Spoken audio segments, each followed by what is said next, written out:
Всем здравствуйте. Меня зовут Курила Юлия. Я адвокат и партнер адвокатского объединения JKLO. И сегодня я пригласила наших уважаемых коллег присоединиться к нашей дискуссии с нашими девушками, вот этими прекрасными леди, которых вы видите на экране, об таком инструменте корпоративного права, как акционерные соглашения. Акционерные соглашения вошли в нашу жизнь на самом деле не так давно, я имею в виду в реалии украинского корпоративного права. Основным их преимуществом, я считаю, то обстоятельство, что они, во-первых, позволяют заключать договоры относительно подсудности корпоративных споров международному коммерческому арбитражу, то есть забирать наши эти споры и разбирательства по корпоративным спорам участников между собой, акционеров с обществом и так далее в альтернативные суды, то есть использовать альтернативные способы разрешения споров, кроме всего прочего. У нас есть возможность с помощью корпоративных договоров или акционерных соглашений регулировать достаточно узкие моменты, которые возникают во взаимоотношениях между обществом и акционерами, участниками между собой.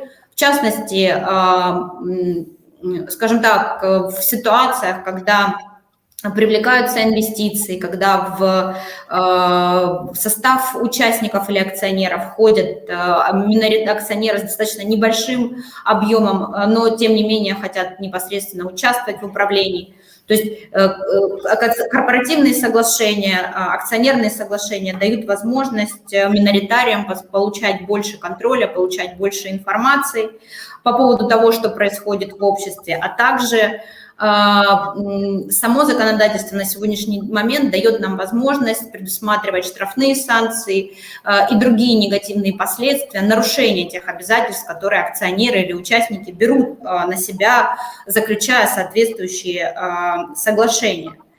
Не в последнюю очередь стоит упомянуть то обстоятельство, что сделки, которые заключаются вопреки акционерным соглашениям или вопреки тем договоренностям, которые зафиксированы в корпоративном договоре, являются ничтожными. То есть они не несут правовых последствий при определенных обстоятельствах.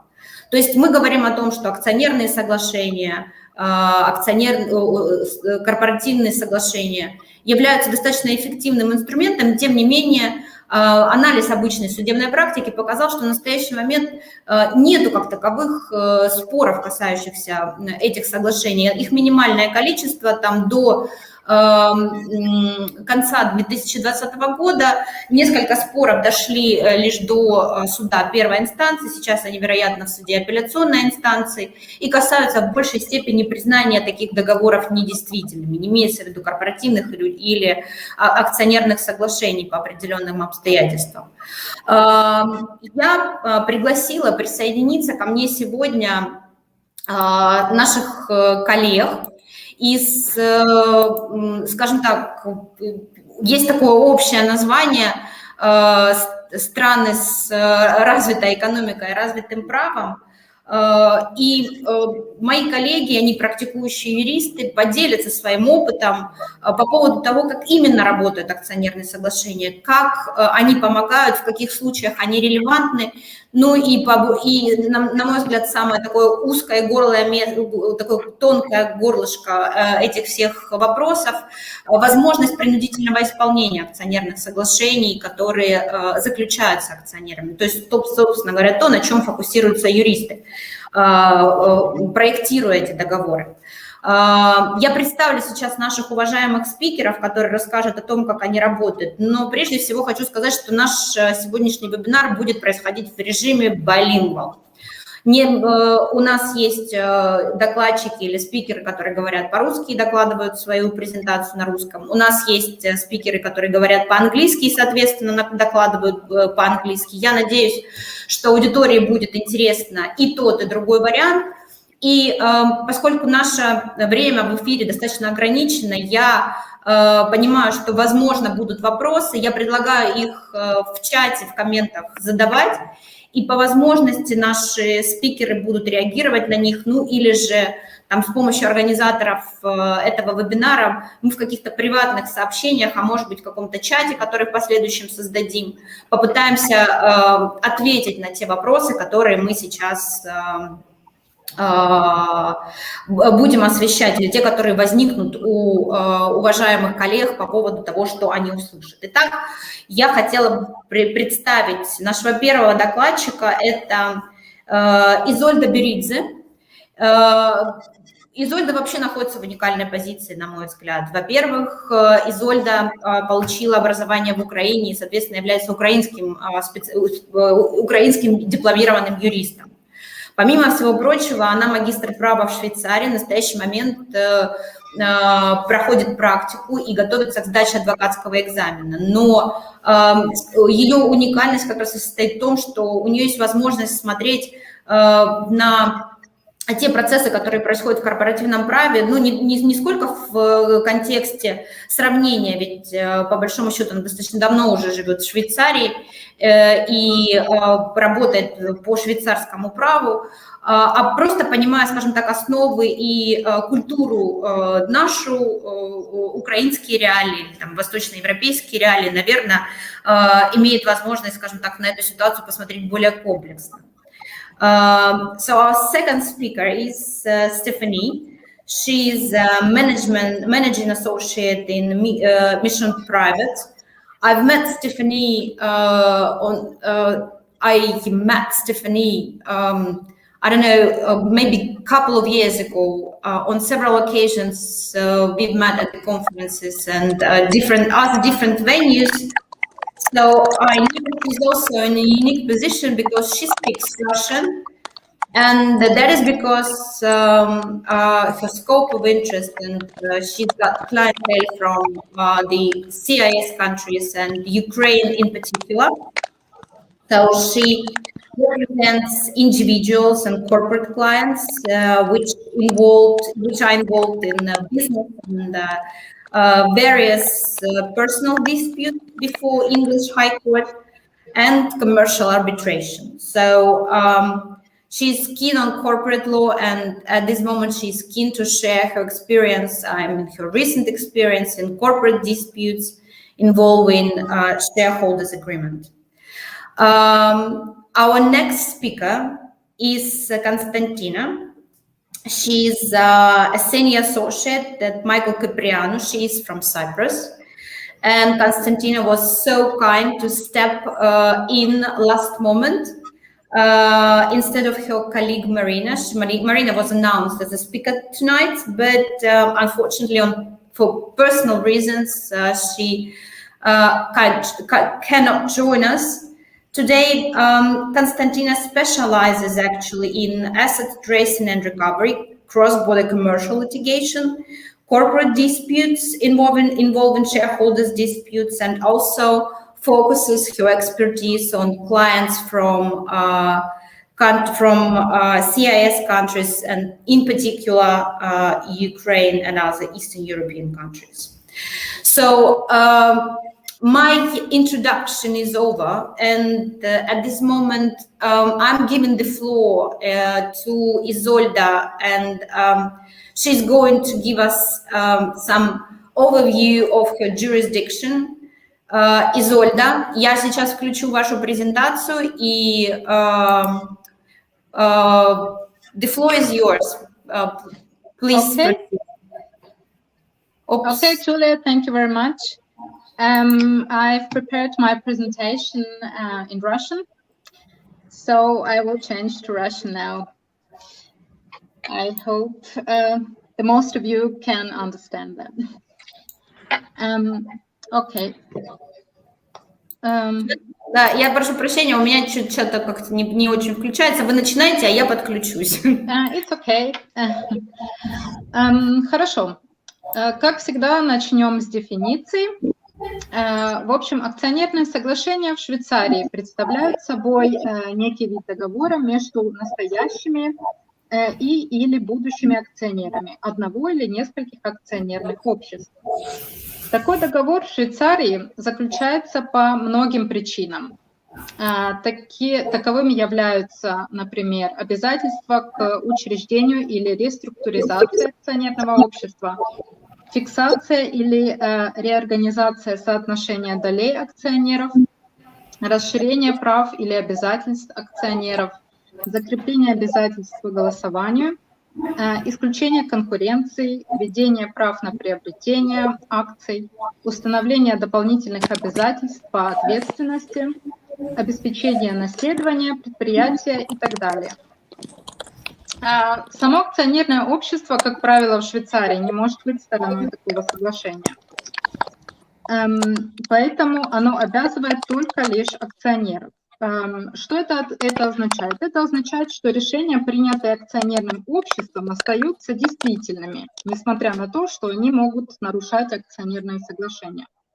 Стороны соглашения, права которых были нарушены таким образом, могут только лишь призвать к ответственности других сторон соглашения, но не само акционерное общество.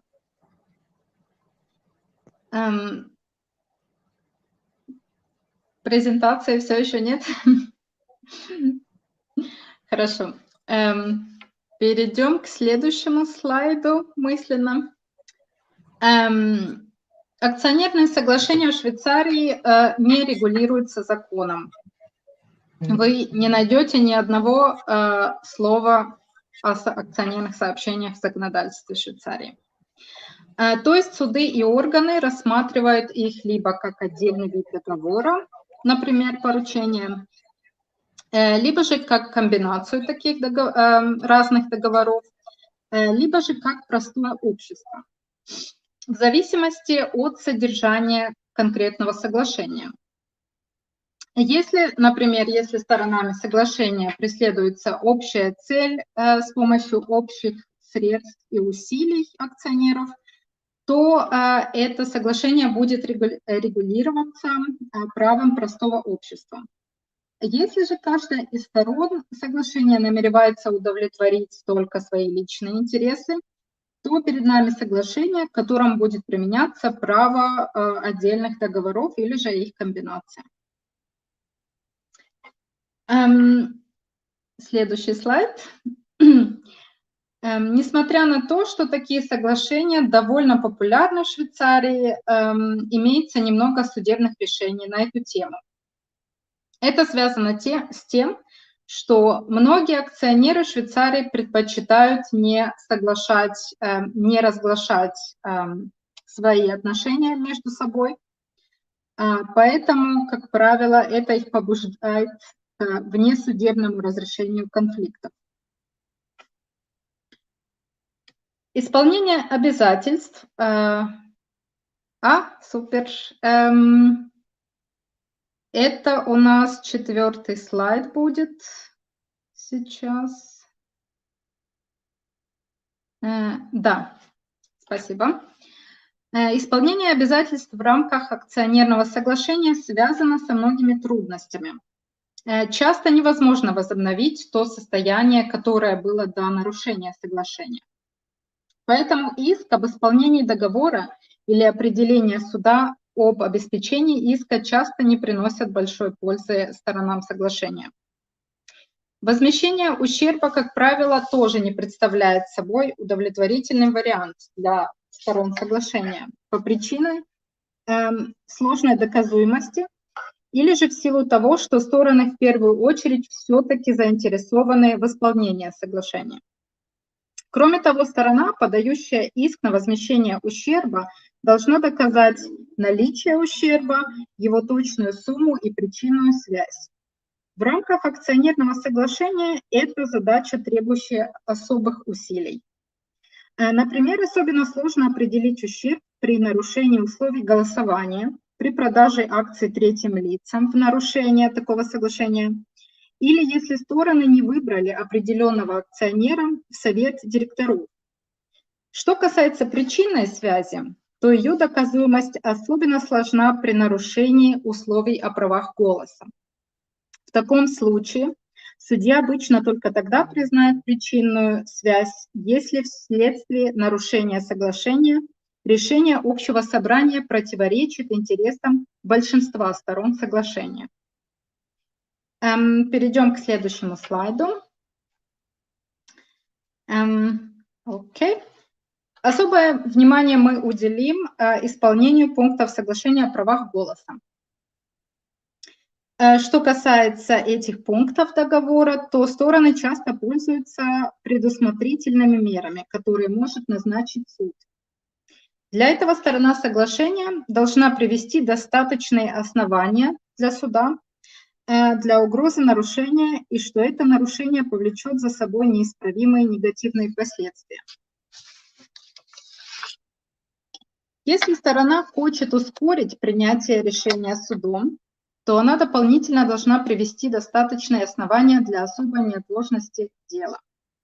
Суд может запретить в таком случае голосовать стороне соглашения, которая намеревается нарушить соглашение, и вместо этого передать право голоса третьему лицу. Так, перейдем к следующему слайду. Сторона акционерного соглашения, права которой были нарушены, может, как правило, требовать не только возмещения ущерба, но и само исполнение соглашения. Но очень часто требование исполнения договора является запоздалым, когда акционеры уже проголосовали. Поэтому стоит уже при самой разработке акционерного соглашения подумать о механизмах предотвращения его нарушения. В практике Швейцарии акционерных соглашений были разработаны следующие инструменты обеспечения исполнения таких соглашений. Такие как договорная неустойка, депонирование акций, передача в залог акций для покрытия неустойки, передача акций в совместную собственность сторон соглашения, предоставление доверенности на представительство третьему независимому лицу, фидуциарная передача акций одному или нескольким независимым лицам, закрепление прав сторон соглашения на преимущественную покупку акций. Эти инструменты часто фигурируют в акционерных соглашениях. Следующий слайд, пожалуйста. Спасибо. Самым распространенным инструментом для обеспечения таких договоров является договорная неустойка. Для ее эффективности она должна быть достаточно высока, обычно предусматривает сумму 10 тысяч франков или больше. Независимость, она не должна зависеть от доказуемости нанесенного ущерба, этапа исполнения договора и возмещения убытков. Недостаток неустойки заключается в том, что ее сумма может быть снижена в судебном порядке, если ее сумму оспорит какая-либо сторона договора. Кроме того, она всего лишь санкционирует нарушение соглашения постфактум, а не предотвращает его. Перейдем к следующему механизму. Следующим не менее важным инструментом является депонирование акций в банке у доверенного лица, адвоката или нотариуса с обязательством выдать их только всем сторонам соглашения совместно. Таким образом, стороны соглашения теряют владение акциями физически и право ими распоряжаться. Целью этого депонирования является предотвращение отчуждения акций. Но, несмотря на это, стороны все же могут заключать договора отчуждения акций с третьими лицами. Перейдем к следующему механизму. Также акционеры могут прописать в соглашении, в акционерном соглашении, что третье независимое лицо, у которого они будут депонировать свои акции, будет единодушно за них голосовать. Отношения акционеров с этим третьим лицом в таком случае оформить в отдельном договоре. Этим инструментом можно только тогда воспользоваться, если устав акционерного общества допускает представительство акционеров на общем собрании. А сейчас несколько случаев из судебной практики в Швейцарии на следующем слайде. Спасибо. Судебная практика в Швейцарии показывает, что исполнение запрета конкуренции между сторонами соглашения практически невозможно, если сторонам не удается доказать конфликт интересов или конкурентную деятельность. Если акционерное соглашение было заключено на неопределенный срок без возможности его расторжения, то его срок может быть судом ограничен до 20 лет или будет предоставлена возможность расторжения договора со сроком 6 месяцев. В том случае, если одна из сторон оспорит срок этого договора. Федеральный суд Швейцарии объясняет это ограничение тем, что иначе возможно нарушение прав личности одной из сторон договора или же ее экономическое развитие. Так как закон и устав акционерного общества имеют преимущество по отношению к соглашению, то условия соглашения, перечащие им, будут признаны судом недействительными, если одна из сторон оспорит их. Если акционеры закрепили право преимущественной покупки акций в соглашении, и одна из сторон нарушила это право, то остальным акционерам, которые хотели купить эти акции, ничего больше не остается, как требовать возмещения ущерба от нарушителя. И напоследок позвольте мне дать несколько рекомендаций. Да, спасибо.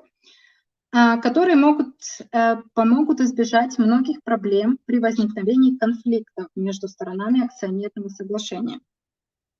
Как общий принцип рекомендуется урегулировать все моменты в соглашении как можно детальнее, так как акционерное соглашение не имеет никакой законодательной базы в Швейцарии.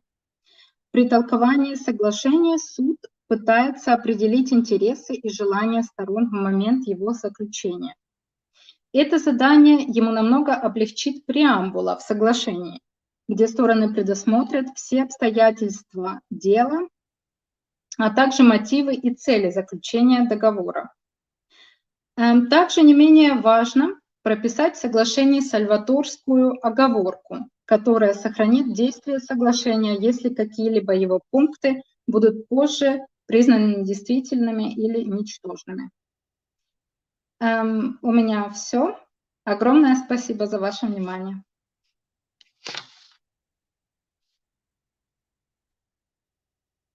Спасибо большое, Изольда. Весьма интересно. Такой вопрос очень быстрый, как будто follow-up. В отношении вот этих исков, которые, там, например, об установлении срока действия договора или о недействительности договора, есть ли какой-то срок исковой давности? То есть вот, например, не заключили стороны какого-то соглашения относительно срока, есть он бессрочный, и тут через 10 лет его действия решают, что нужно что-то с этим делать. Есть ли у них такая возможность? Да, обычно общий срок исковой давности здесь обычно 10 лет. Но я почти угадала. Что? Я почти угадала, 10 лет, да, действует договор. Да, но если стороны, опять же, если стороны заключили этот договор и преследовали при этом только свои интересы, и этот договор подпадает под определенный вид договора, допустим, договор подряда или трудовой договор, то тогда срок давности будет по праву этих договоров. То есть тогда будет 5 лет срок исковой давности. Okay. So let's switch to another country and completely different approach. We are now talking about Cyprus. So Konstantina, please switch on your mic and jump into our discussion. So what are the particularities of Cyprus as the jurisdiction commonly used by Ukrainians as the holding company place to be? So what Cyprus can offer? Thank you so much. Unfortunately, I cannot agree with what Isolda says because I didn't understand a word, but I'll provide the input for Cyprus. As a general framework, we're talking about the articles of association of a company and a shareholders agreement. Pursuant to the applicable law, that the Companies Act, the Chapter 113 in Cyprus, the articles of a company constitute an agreement between the company and its shareholders, whereas the shareholders agreement is a private agreement, therefore not accessible to the public. So it's commonly described as having a shareholders agreement as the easiest way to avoid any disputes among the interested parties. Cyprus is a common law country, and we greatly follow principles established by the English courts.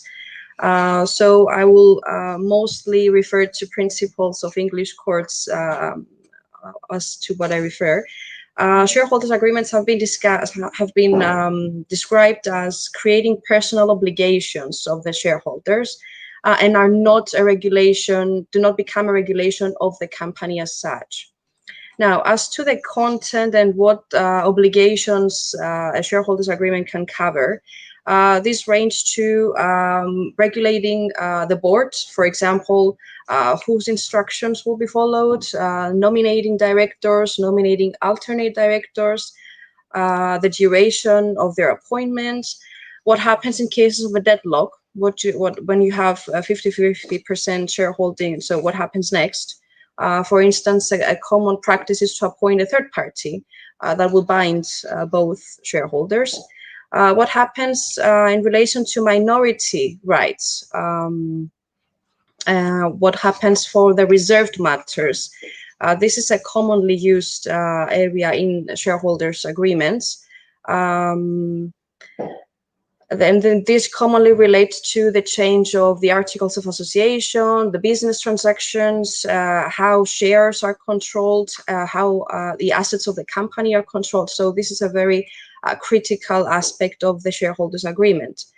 Other matters relate to the structure and the financing of the company, the auditing and the reporting. So this prove that the shareholders agreement is actually a very useful tool for shareholders to build upon. Non-competition clauses can also be introduced so that shareholders are certain that not other business is arranged by the same shareholders that could harm the the company itself. Also preemptive rights, refusal rights, drag along and tag along rights. These are very useful tools. A drag along right is when the shareholder wants to sell, he can cause the respective shareholder to sell his shares along with him. So this is a protective tool for the majority to cause the minority to sell with them.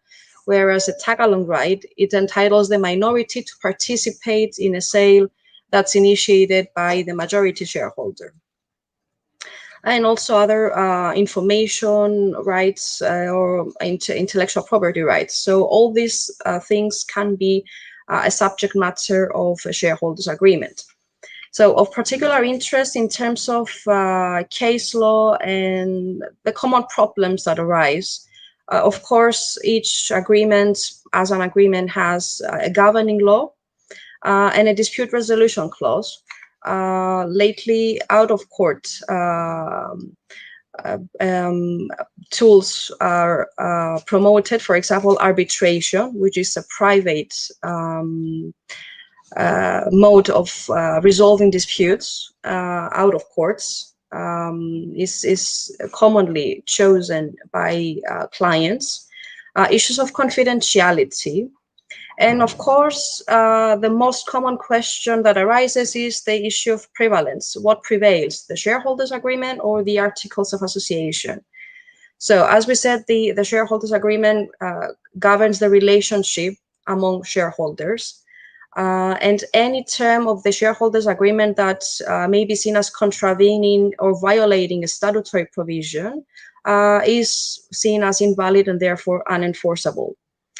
And this is stipulated by English case law.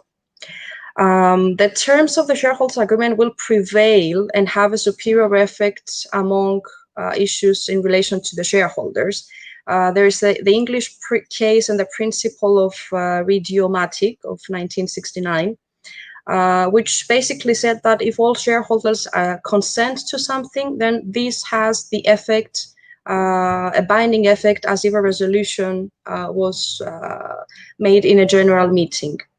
And this has its origins back to the famous Salomon and Salomon case, where it was said that a company is a different legal entity, but it is of course understood that the members are governing and their interests are in essence.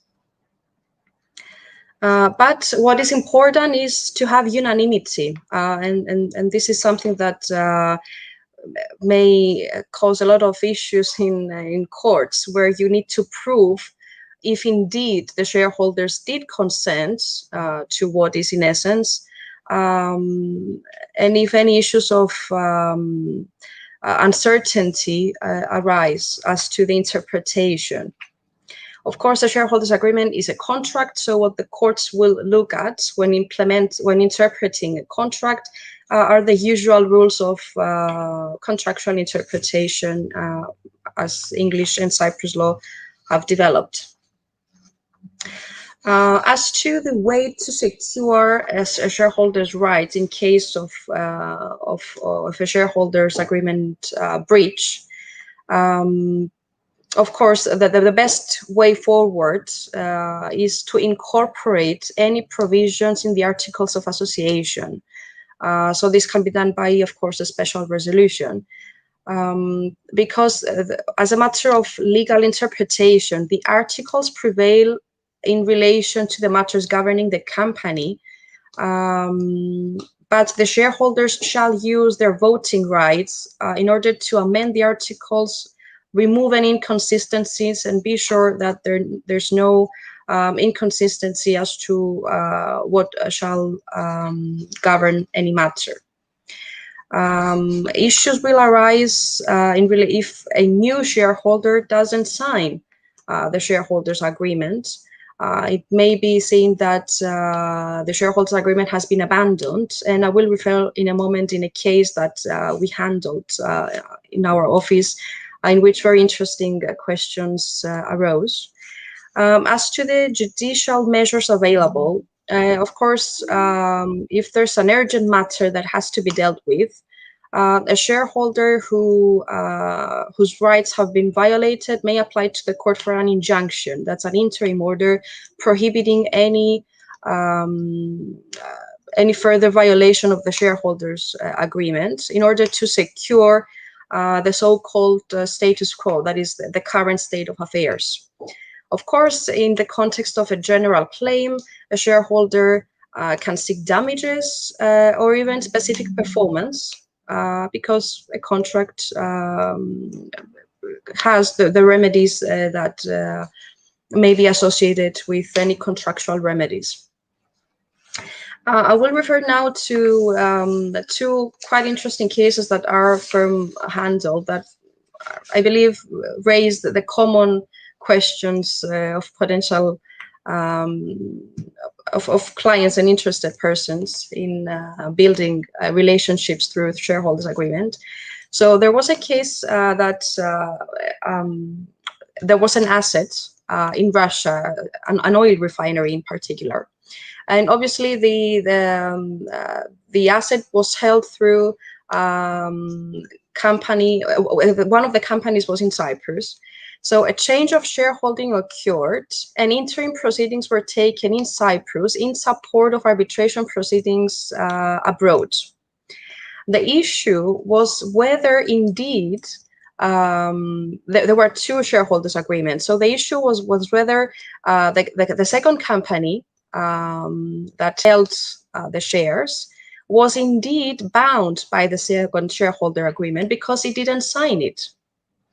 So the position advanced was that the ultimate beneficial owners of the company orally agreed that all subsequent companies that would get shares and would hold assets in turn, that will be bound. And the position was advanced that the UBOs acted as shadow directors.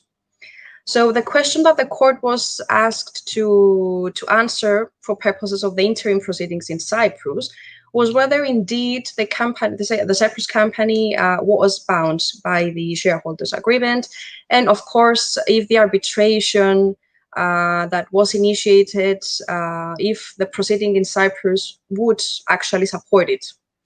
Well, the court did not accept this view. It took a very a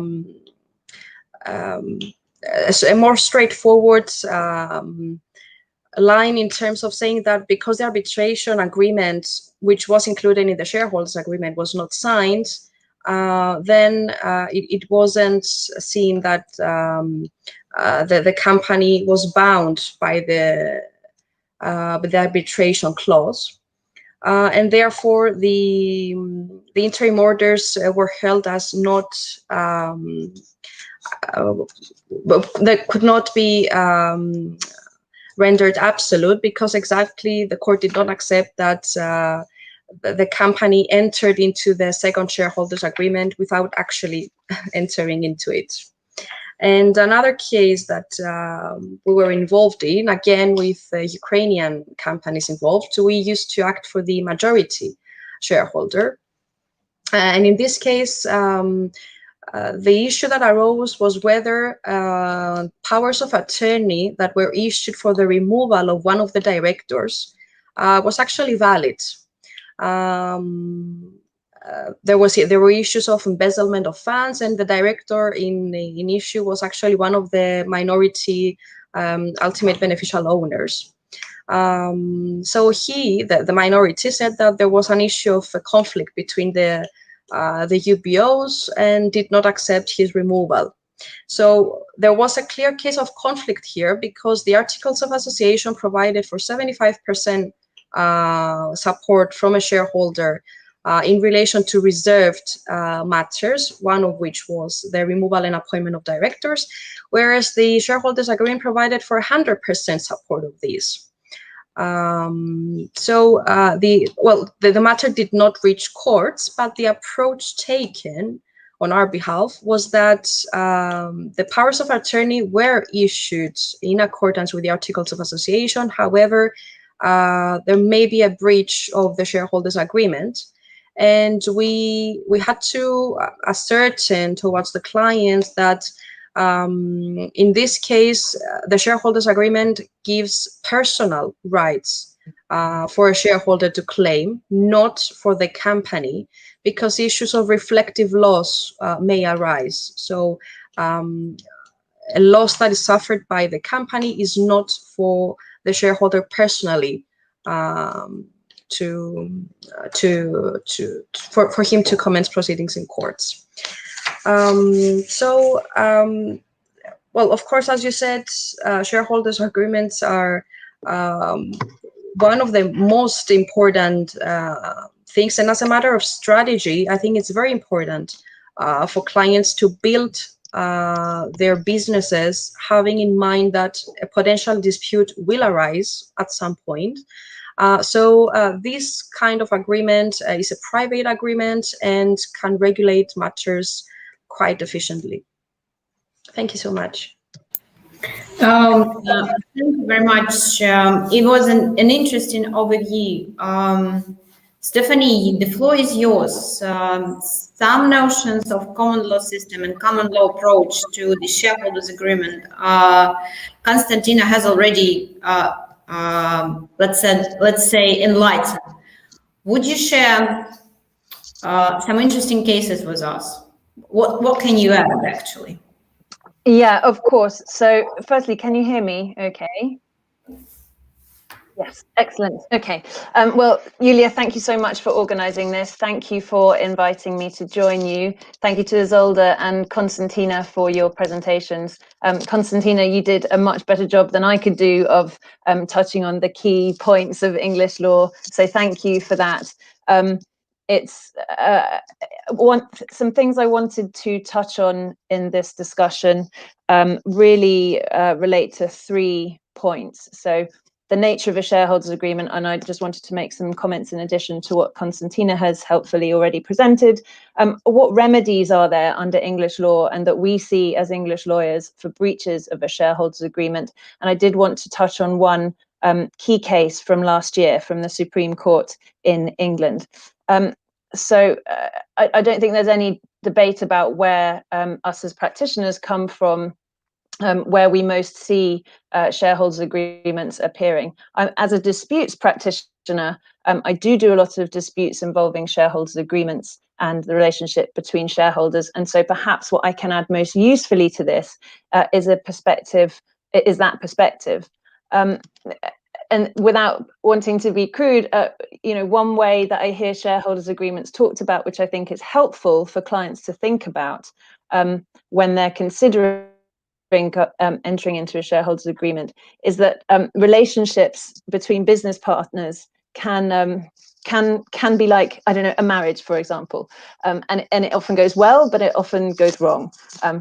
We would like it to go wrong less, of course, for our clients, but when it does go wrong, it can be costly and kind of debilitating for businesses to resolve those disputes. And a shareholders agreement could be said to be almost like a prenup agreement between a marrying couple. It sets out, ideally, if it's functioning well, what would happen if you separate. If the worst happens, how do you deal with the consequences of that split up? What are the consequences for your business? How much should be paid, by who, to whom, and over what period? You might also think of it a bit like an insurance policy. So a shareholders agreement could be a form of kind of special insurance, not against the business failing, but against the business's relationship failing. So that's a way that could be instructive in thinking about how you get the most out of your shareholders agreement if you're at the stage of drafting one, but also understanding the purpose of it in a commercial context. And that's how I come across shareholders agreements most often. I see claims made for breach of contract and various other things relating to a breakdown in a commercial relationship, or indeed between individuals. Because, I mean, as Konstantina said, a shareholders agreement is a private agreement between the shareholders. It is nonetheless considered a constitutional document. So when we come to a client and when we're talking to them about their business and about a dispute, if they say, I'm having an issue with a shareholder, we say, okay, well, we need to see, is there a shareholders agreement? Let's see the articles of association. Let's see all the constitutional documents. Let's see the Companies House, so UK Companies House, the UK Company Registrar filings. We also have to consider the Companies Act 2006 provisions. That is the key legislation in the UK which regulates companies and the relationship both within and for them externally.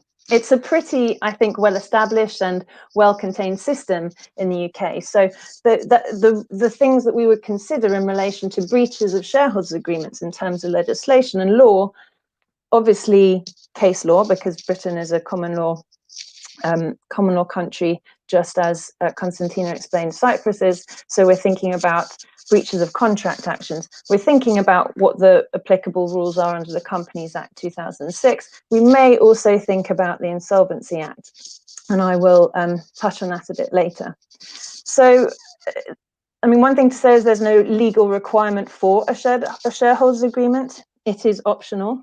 Many businesses, many commercial arrangements, many joint ventures do not have one. And a shareholders agreement won't usually provide a blueprint for the management of a company. It won't tell shareholders or directors how the company should be run. You don't need to have one.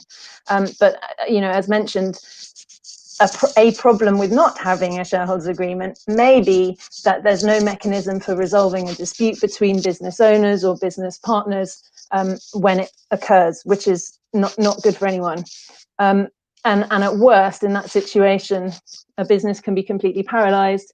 The value that has been built up over many years is easily lost. So we want to avoid that. And that's what we hope to do with putting together a well-constructed shareholders agreement.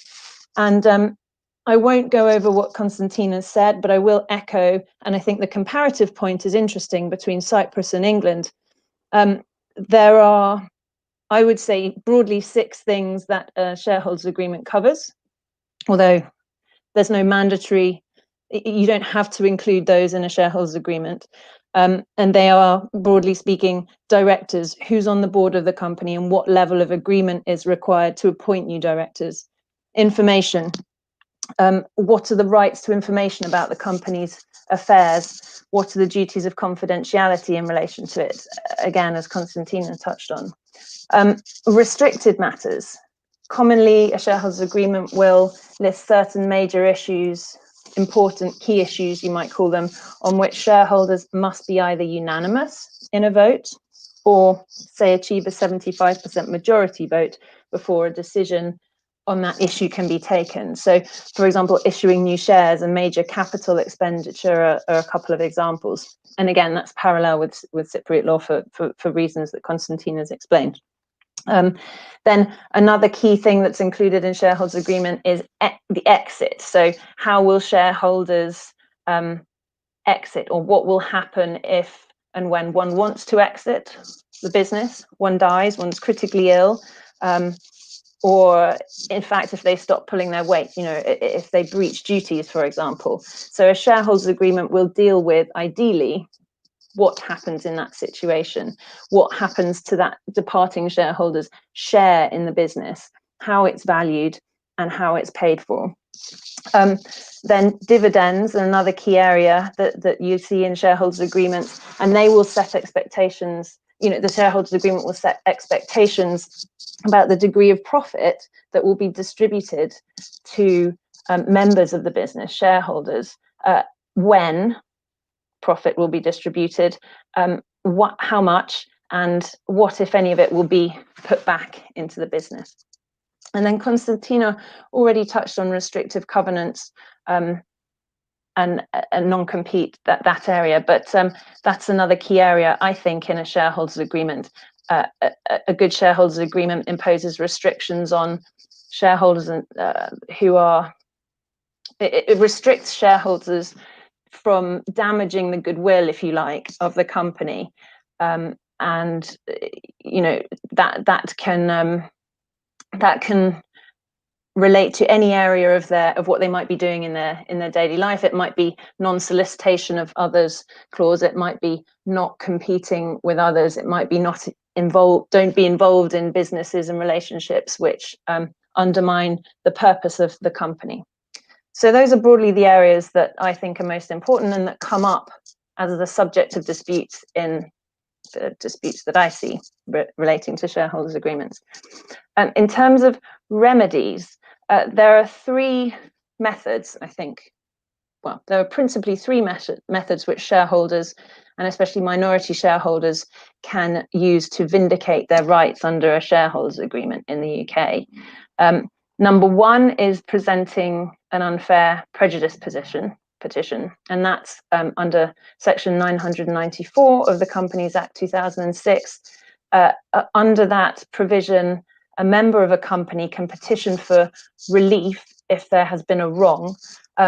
For example, if the affairs of the company are being or have been conducted in a manner that they say is unfairly prejudicial to the interests of the other members, the other shareholders, or some part of the members and shareholders, or an actual or proposed act or omission. So if as a shareholder you know that one of your co-shareholders is about to do something, but you think or you know and can evidence that that would be prejudicial to the rest of the shareholders' interests, that's also potentially grounds for an unfair prejudice petition.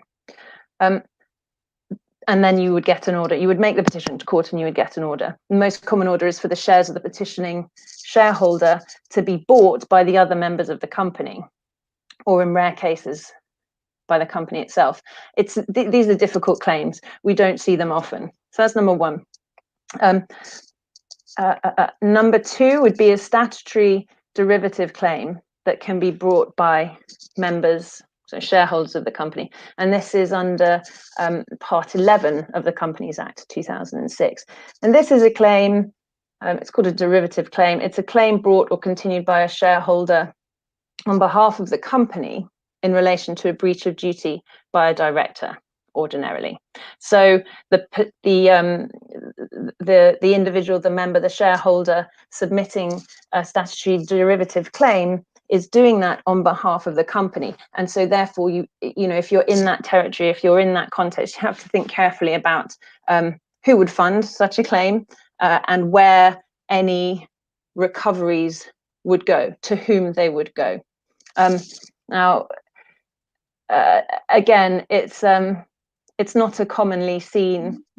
It's not a commonly seen action. We've seen a couple in my firm, but it's again difficult. And the last one I wanted to touch on was presentation of a petition for the winding up of the company on a just and equitable ground pursuant to the Insolvency Act 1986. Now, among others, shareholders in a company who satisfy certain conditions can petition for the winding up of a company incorporated under the Companies Act on the basis that to do so would be just and equitable. Now, the categories of what just and equitable are they're not closed, but commonly petitions would rely on one or more of the following: deadlock, mismanagement, exclusion from management. So those are the kind of remedies that we see related to shareholders' agreements. Obviously, the primary claim for breach of a provision in the agreement is a simple breach of contract claim, and that is what we see a lot in our litigation practice at my firm. Now, the last thing I wanted to touch on was the case of Marex and Garcia, if we have time. I think we've got a couple of minutes. This is a really important case that came out of the Supreme Court in England last year, and it deals with the concept of reflective loss. Now, that's obviously the same concept that Constantino was mentioning, where an actionable wrong has been done to the company. English case law says that it's only the company and not the shareholder, or in the Marex case, a creditor who can pursue a claim for that loss. So I'll briefly touch on the facts of the case, because this is an important one in terms of the development of English case law relating to shareholders and shareholder related law. The facts in the case were that a Mr. Surveyor owned and controlled two BVI companies against whom judgment was made to pay a debt of about $6 million to a creditor, Marex. After the judgment was handed down to the parties, but before it was made public, Surveyor moved assets from the companies, leaving insufficient funds to repay the debt to Marex. Marex sought damages in tort on two grounds. Firstly, that Surveyor had induced the violation of Marex's rights under the judgment, so inducement breach. And secondly, that Surveyor had intentionally caused the companies to suffer loss by unlawful means. Surveyor had originally challenged the court's jurisdiction to hear the case on the grounds that Marex's claims were precluded by this reflective loss principle. In other words, it was the companies and not Marex that should have been claiming against Surveyor. Marex was successful at the first instance, so at the lowest hearings in the English court, but our Court of Appeal then allowed Surveyor's appeal. The companies had been placed in liquidation and lacked the resources to pursue Surveyor. even if the companies had pursued their rights against Sevilla, Marex would have had to claim as a creditor against the other creditors of the companies, all of whom were alleged to be connected to Sevilla. So two linked issues went to appeal. Firstly, whether the no reflective loss principle applies to claims by creditors where their claims are for losses suffered as unsecured creditors, not solely to claims by shareholders. Secondly, whether there is any scope, and if so, what, for the court to permit proceedings and claims for losses on the face of it within the no reflective loss principle, and where there would otherwise be injustice for a claimant through the inability to recover or a lack of practical difficulty in recovering genuine losses intentionally inflicted on a claimant by a defendant in breach of duty, both to a claimant and to a company with which the claimant has a connection, and where the losses are felt by the claimant through the claimant's connection with the company. So that last one was described as the Giles and Rind exception because it harks back to an old case called Giles and Rind. So the English Supreme Court's answer last year to the first question was no. So in other words, the reflective loss principle applies only to claims by shareholders, and this was a unanimous decision. In relation to the second question, our English Supreme Court found there was no Giles and Rind exception to this principle. That was more divided as amongst the Supreme Court. But that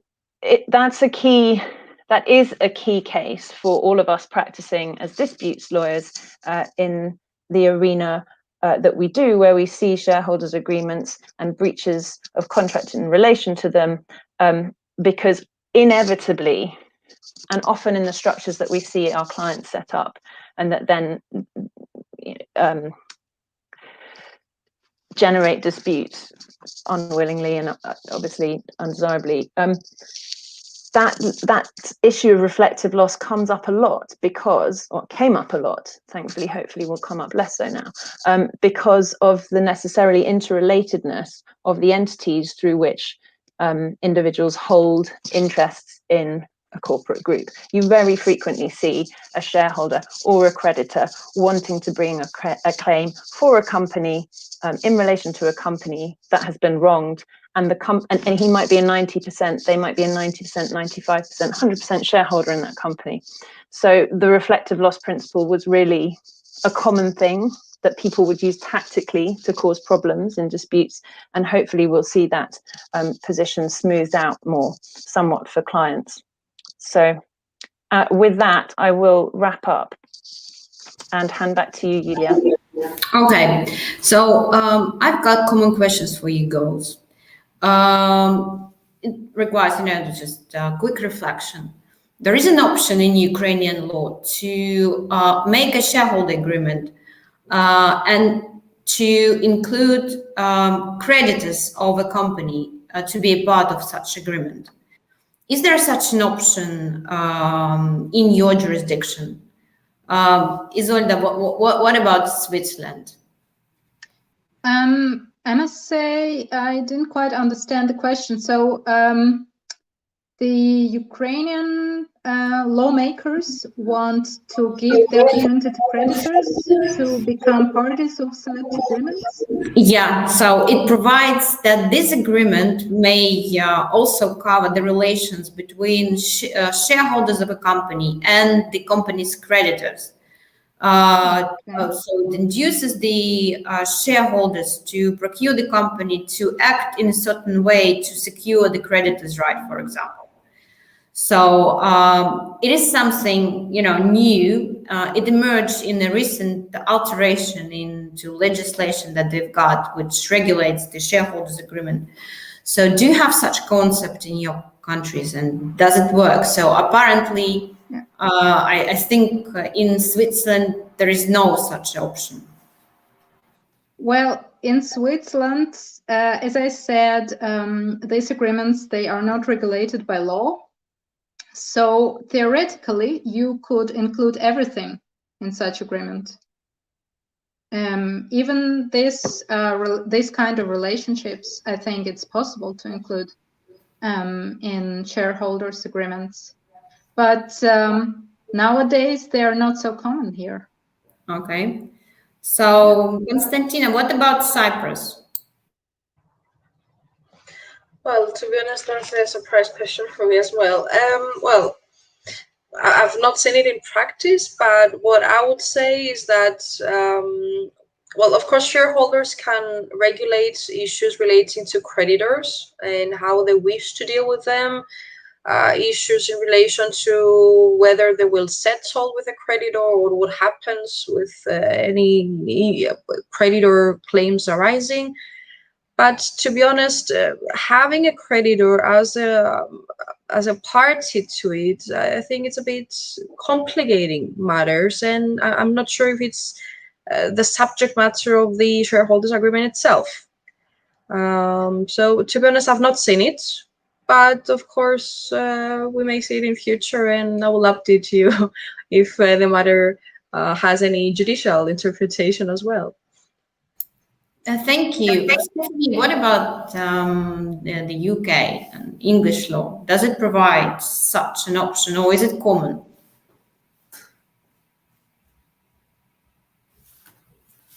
Mike, please switch on the mic. Sincere apologies. I should know to do that now. Okay, quick answers. No, there's nothing expressed in, for example, the Companies Act 2006, which mandates that or allows that. But very much like what Isolde said and what Konstantina said at the beginning, it's for English law and the courts, a contract, which a shareholders agreement is very much a tool of the creation of the parties that write it and agree it. So they can put anything theoretically they like in that agreement, as long as it's not, dealing with proceeds of crime and fraud and, more obvious things like that. I have not seen a situation like that before. I would think it would be unusual, highly unusual, because if we're talking about a credit agreement, clearly those terms would be better served in a separate agreement, which is a self-contained world providing for what happens if those credit terms are broken or need to be changed. I do think there's more discussion to be had. I think it's interesting because, of course, shareholders are in some ways creditors themselves. So, and again, going back to what Konstantina said, it wouldn't be unusual to see terms in a shareholders agreement regulating what the shareholders could do in relation to the obtaining or dealing with or managing credit, for example. Yeah, that's probably a longer answer than you wanted, but it's quite a surprising question for me. Thank you very much, girls, for your participation and such wonderful presentation. We've got, I'm in particular, created certain ideas how this institution, this corporate law tool work within your jurisdiction.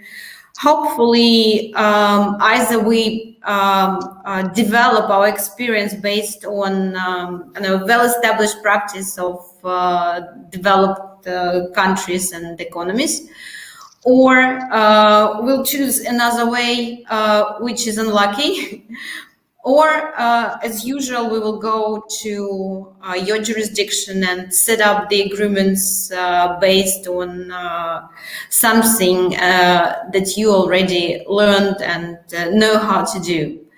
Я поблагодарила всех участников за то, что вы присоединились к нам сегодня, и девушек за прекрасные доклады и за ту возможность, которую они нам дали для того, чтобы прикоснуться к этому прекрасному инструменту, который дает столько свободы и дает возможности на этапах, пока еще можно договориться, урегулировать корпоративные конфликты и снять возможные дедлоки и блоки, которые мешают деятельности компаний. Я надеюсь, что этот институт получит свое развитие в Украине, и мы увидим все больше корпоративных соглашений. На самом деле верю, что в связи с изменением в структуре собственности, вот этой вот гомогенной, которая на сегодняшний день присутствует в нашей олигархической экономике, и с созданием большего количества бизнесов, стартапов и привлечения в них инвестиций различных профессиональных и непрофессиональных инвесторов все же приведет к необходимости привлечения юристов для урегулирования всех возможных возникающих проблем, ну а опыт наших иностранных коллег в данном случае будет весьма кстати. Кроме всего прочего, опять-таки, вот вполне осязаемая в Украине мода, непроходящая мода на структурирование бизнеса с использованием иностранных юрисдикций получает на самом деле достаточно мощную поддержку в виде возможности регулировать отношения между инвесторами не только украинским законодательством, но и законодательством иностранных государств, то есть заходить не с целью уклонения от уплаты налогов в иностранные юрисдикции, а с другой целью, с целью получить некое правовое регулирование, которое позволяет урегулировать конфликты, решать эти конфликты на уровне, скажем так, пока еще возможно договориться, то есть в порядке, предусмотренном договором заранее. Я благодарю всех, кто нас смотрел, кто нас еще посмотрит. Контакты всех участников, всех спикеров данного вебинара можно будет взять у организаторов. Еще раз повторю, что мы будем очень рады, если у нашей аудитории возникнут какие-либо вопросы, сессию question and answers. Предлагаю переместить комменты к видео. Видео будет размещено и на YouTube, я, насколько понимаю, организаторы также его разместят в других местах. Соберем вопросы, направим спикерам, получим ответы, и если их будет много, то, возможно, еще раз соберемся. So, girls, I'm suggesting if there are many questions from the audience related to the topics you just covered,